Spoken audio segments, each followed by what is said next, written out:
khấn danh Cha mềm mại.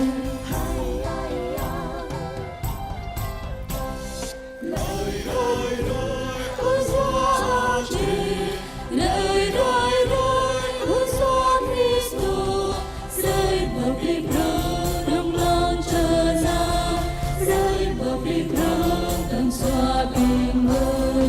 Rồi bờ chi pi trời dân đoàn xóa bình ngơi, đi yêu bờ ngai bờ đã sơ lan mười nào.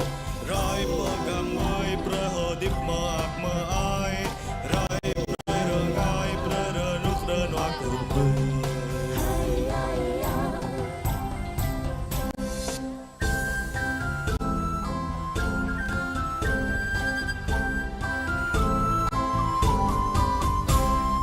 Lạy thần khí của Đức Chúa Trời, lạy thần khí của Đức Kitô, xin Ngài hãy đến cạnh tân trần gian, xin Ngài hãy đến cạnh tân lòng con. Xin quy tụ hết muôn dân nước cho thành hội thánh, nên thân mình Chúa sống kiên vững tin yêu một lòng.